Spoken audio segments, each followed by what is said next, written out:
Selamat pagi anak-anak, selamat bertemu kembali dan Mister harapkan supaya selalu sehat dalam setiap pembelajaran. Dan untuk kali ini nanti sebelum kita masukin mengenai pembahasan diagram, Mister kembali mengulas mengenai tabel sesuai dengan soal yang sudah diberikan pada kesempatan pada waktu yang lalu. Tabel itu sendiri adalah penyajian data yang paling sederhana, dalam bentuk yang paling sederhana, itu namanya tabel, yaitu penyajian data dalam bentuk yang paling sederhana.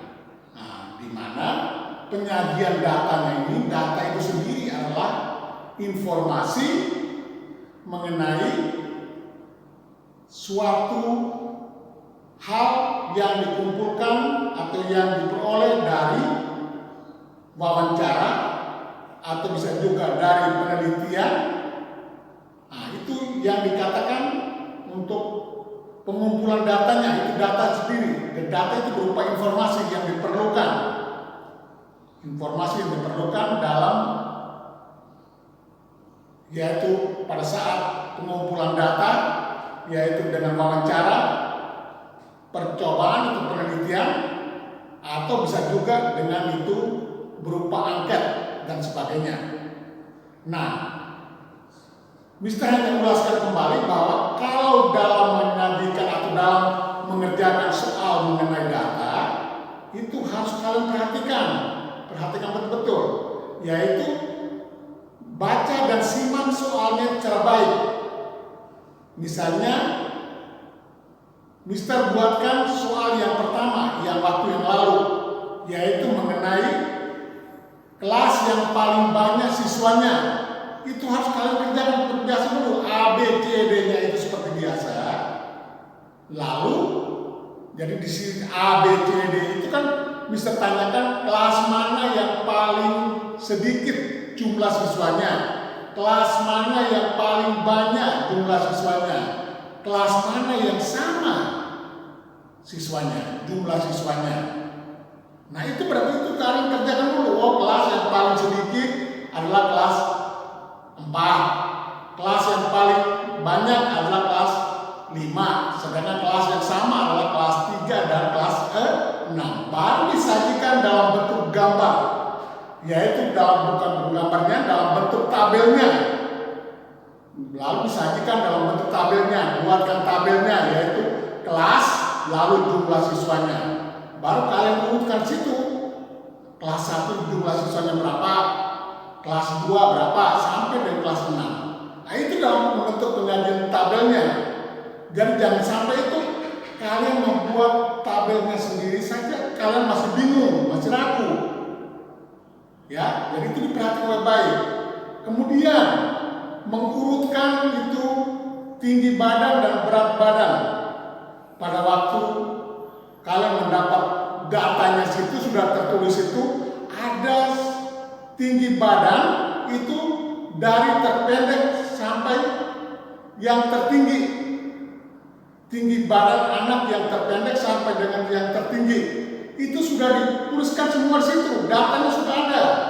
Mulai dari 137, 138 sampai dengan yang terakhir adalah 162. Kalau kalian disuruh urutkan data tinggi badan, nah itu berarti kalian harus mengurutkan satu persatu. Lihat dulu angka mana yang tinggi badan yang paling pendek, yaitu 137. Berarti mulai startnya 137 baru berikutnya. Sesudah 137 berapa? 138. Seterusnya misalnya 140 ada berapa? Tetap dituliskan 140. Kalau ada 2, jangan sampai 140 lalu langsung ke 142. Nah, itu salah. Kamu urutkan semuanya, baru sesudah diurutkan ada 30 angka ya. Kalau dihitung di situ ada 30 angka untuk tinggi badan siswanya itu. Nah, sekarang baru kamu sudah urutkan secara baik dari yang terpendek sampai dengan yang tertinggi, lalu kamu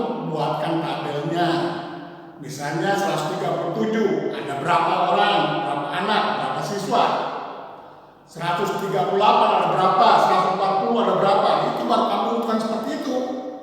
Ya, dan itu diperhatikan dengan baik untuk dalam pengerjaan itu. Demikian juga nanti untuk nomor 2, nomor 3, 4, dan 5. Itu juga sama. Ya, dilihat situ ada penyajian tabelnya itu dalam bentuk itu penelitian, percobaan, yaitu dengan pelemparan koin uang. Mana itu gambarnya, mana itu pada waktu percobaan itu kamu temukan mana itu angkanya. Dan gambar dengan angkanya juga sudah dituliskan di datanya, sudah tuliskan. Jadi kalian tinggal saja mengurutkan itu. Ya, misalnya dari data pelemparan koin yang pertama itu dapat angka apa? Gambar. Angkanya jangan tulis angka, tulis saja A. Kalau gambar tulis saja G. Itu dalam penyajian datanya seperti itu. Ya, itu hanya sekedar Mister jelaskan kembali mengenai soal kemarin tentang tabel, karena banyak anak yang masih bingung, makanya Mister jelaskan kembali. Nah, sekarang anak-anak kita akan masuki mengenai diagram. Nanti di dalam penyajian data sendiri ada dalam bentuk tabel, ada yang dalam bentuk diagram. Kalau dalam bentuk diagram itu ada, kamu lihat di konsep itu, konsep pengolahan data, itu diagram itu dibagi dengan diagram gambar atau disebut dengan piktogram, kemudian ada diagram batang, diagram garis, dan diagram lingkaran. Pada kesempatan ini kita lihat kembali, yaitu mengenai diagram. Harus tahu dulu apa itu diagram. Diagram adalah suatu gambar untuk memperlihatkan atau menerangkan suatu data yang disajikan dalam bentuk gambar, grafik, atau daftar, sehingga data tersebut lebih mudah dibaca atau dipahami. Itu yang disebut dengan diagram, pengertian diagram. Kita lihat ada beberapa jenis diagram, antara lain yaitu diagram gambar seperti yang sudah habis tersebutkan, atau dikenal juga dengan piktogram. Ada diagram batang, ada diagram garis, dan ada diagram lingkaran. Nah, pada kesempatan ini kita bicarakan mengenai diagram gambar atau dikatakan piktogram. Orang sebut piktogram itu diagram gambar. Nah, sesuai dengan namanya, yaitu namanya diagram gambar, berarti penyajian data dilambangkan dalam bentuk gambar atau simbol. Dan sesuai dengan namanya diagram gambar, Mister ulangi, yaitu penyajian datanya itu dilambangkan dalam bentuk gambar atau simbol. Jadi kalau kalian diminta untuk membuatkan diagram gambar atau piktogramnya itu tentang penjualan buku, berarti kalian harus digambarkan itu bukunya. Kalau itu yang disajikan adalah dalam bentuk itu ayam yang dipotong di warung Padang, nah itu berarti kamu harus tahu persis bahwa jumlah ayam yang dipotong itu disajikan dalam bentuk gambarnya adalah gambar ayam. Ya, gambar ayam. Nanti kita akan lihat contohnya dalam bentuk gambar untuk ayam. Kalau itu dalam bentuk misalnya penjualan mengenai buah-buahan, berarti harus dalam gambarnya, dalam diagram gambarnya yang kamu buat adalah gambar buah-buahan. Nah, itu harus diketahui. Nah, sekarang kita lihat contoh soalnya. Diketahui data jumlah kelereng beberapa anak. Ini dalam bentuk kelereng ya, datanya dalam bentuk kelereng sebagai berikut. Binsar, ini Mister harus ambil nama kalian sendiri. Binsar memiliki 20 butir kelereng. Giovan memiliki 35 butir kelereng. Yunita memiliki 40 butir kelereng. Brigita memiliki 55 butir kelereng. Lalu dia sampaikan di bawah, sajikan data di atas maklum data ini dalam bentuk diagram gambar atau dalam bentuk piktogram, sama saja. Data yang ini yang harus kamu sajikan dalam bentuk diagram gambar, bukan tabel, dalam bentuk diagram gambar. Jadi kalau contoh soal seperti ini lalu dimintakan sajikan dalam bentuk diagram gambar, maka kalian harus membuatkan dalam bentuk diagram gambar. Nah, sekarang kita lihat penyelesaiannya gimana.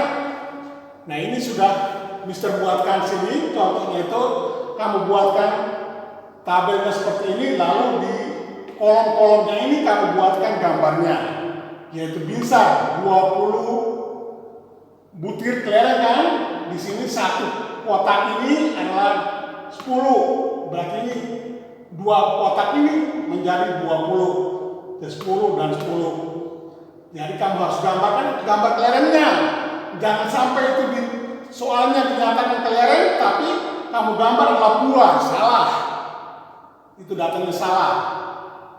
Dalam pembuatan gambar diagram gambarnya salah. Atau di sini dinyatakan itu kelereng, tapi kamu buatkan sini adalah gambar, misalnya gambar ayam, benar. Kecuali kalau datanya di soalnya dikatakan itu adalah ayam, ya, ayam yang dipotong dan sebagainya, ya itu baru di sini harus gambar ayamnya. Jadi itu sudah jelas ya, ini bisa adalah 20 butir kelereng. Satu kotak ini adalah 10, berarti ada 2 kotak berarti 20. Sekarang Giovan ada berapa? Giovan adalah 35 butir kelereng. Berarti kita buatkan dalam kotaknya, satunya itu isi 10, yaitu ini 10, ini 10, ini 10, 30 kan? Baru di sini yang kotak yang terakhir ini hanya 5 butir kelereng, sehingga jumlahnya menjadi 35. Berikutnya Yunita, yaitu ada 40 butir kelereng. Berarti ada berapa kotak nih? 1, 2, 3, 4. Masing-masing kotak adalah digambarkan 10 butir kelereng. Berarti ada 4 tempat atau 4 kotak ini berisi 40 butir kelereng. Brigita berapa nih? 55. Berarti kamu buatkan kotaknya ada 5, baru tambah dengan kotak satu lagi tapi isinya cuma 5, yaitu Brigita 10, 20, 30, 40, 50, 55. Bisa lihat kita anak-anak? Nah, berikutnya yaitu kita lihat keterangan butir kelerengnya. Keterangan dia menjelaskan untuk hal yang digambar ini. Yang di satu kotaknya ini berisi 10, berarti dia mewakili 10 butir kelereng. Jadi kalau kamu lihat gambar, kamu buatkan gambarnya itu, satu kotaknya berisi 10, berarti mewakili 10 butir kelereng. Binsarkan kan 20 kan? Berarti satu kotaknya 10, kotak yang kedua adalah 10 lagi, kita jumlahkan adalah 20. Jadi ini sudah diwakili di sini. Ya, jadi ini mewakili 10 butir, ini juga 10 butir, jumlahnya berapa? 20. Sekarang kalau kotak ini berisi berapa? Hanya berisi 5 butir kelereng. Hanya berisi 5 butir kelereng, berarti mewakili 5 butir kelereng. Jadi kalau kamu lihat kotaknya yang kamu gambar itu, dilihat dari keterangan juga. Kalau keterangannya dia menyatakan seperti ini, berarti kamu harus menggambarkan sesuai dengan yang mewakili, sesuai dengan kotak yang mewakili itu. Jadi kalau sini dibuatkan satu kotak ini 10, berarti dia mewakili untuk 10 butir kelereng. Dan kita bisa lihat pada gambarnya, atau kita buatkan pada gambarnya seperti itu. Kalau hanya 5 ya, buatkan kotaknya tapi isinya cuma 5. Nah, itu contoh yang pertama. Contoh yang kedua bisa saja kamu buatkan, yaitu misalnya ayam yang dipotong di warung Padang. Misalnya hari Senin itu ada, hari Senin misalnya ada 15 ayam, lalu hari Selasa ada 20. Jadi ini Senin, ini Selasa, ya. Ini Mister hanya tambahkan contohnya. Kalau dibuat begitu baru kita buatkan tabelnya. Nah, itu kita harus buatkan, ya. Misalnya ini harinya, baru jumlah ayam yang dipotong, ya, jumlah ayamnya. Itu kamu bisa buatkan tabelnya begini, tapi lalu kamu buatkan gambarnya. Misalnya hari Senin itu kamu buatkan gambar ayamnya. Ya, Mister nggak bisa gambar ayamnya itu, tapi kalian paling pintar untuk buatnya. Nah, misalnya buatkan begitu, ya. Nggak tahu caranya ini. Menggambar ayamnya, ya, ekornya, terus ini kakinya. Nah, satunya lebih besar, satunya lebih kecil. Nah, berarti nanti di dalam keterangannya itu akan tertulis gambar yang ayam yang paling besar itu mewakili 10 ayam. Sedangkan gambar ayam yang paling kecil mewakili 5 ayam. Nah, kalau misalnya hari Selasa dipotongnya berapa? 20. Berarti ayam yang besar mewakili 10 ayam. Berarti di sini kita gambarkan berapa ayam? Ada 2 ayam, ya. Ada 2 ayam, kita buatkan sini gambarnya. Juga sama besarnya. Jangan itu dia lalu kecil, nggak bisa. Ya, harus sama besarnya. Nah, nanti dipraktekkan dalam gambarnya itu, ya. Ini hanya contoh saja, tapi kita gambarkan 2 ayam besar, yaitu karena ayam yang besar itu nanti di keterangannya itu kamu buatkan ayam yang besar itu mewakili 10 ayam, sedangkan ayam yang kecil itu mewakili adalah 5 ayam. Nah, itu yang nanti akan kamu buatkan pada berikutnya. Nanti Mister akan membuatkan contohnya, nanti Mister akan buatkan, nanti sampaikan kepada kalian dalam bentuk itu PDF-nya, ya, sehingga kalian tahu persis bagaimana cara menyelesaikan diagram gambar atau disebut dengan piktogram. Jadi itu yang harus kalian perhatikan baik-baik. Nanti untuk diagram ini rencana Mister hari Senin mungkin ada, atau hari Senin itu siapa yang bisa ikut nanti akan dilangsungkan untuk Zoom, akan Mister buatkan Zoom sehingga kalian bisa memperhatikan dari situ. Siapa yang belum mengerti, belum paham, bisa tanyakan langsung pada hari Senin itu. Tapi pada kesempatan ini Mister hanya sampaikan mengenai bagaimana cara kita membuat diagram gambar atau bisa kenal dengan piktogram. Kalau contoh soalnya seperti ini, bagaimana cara membuatkannya seperti yang sudah terdapat di sini. Bisa mengerti anak-anak itu? Nah, itulah pada kesempatan ini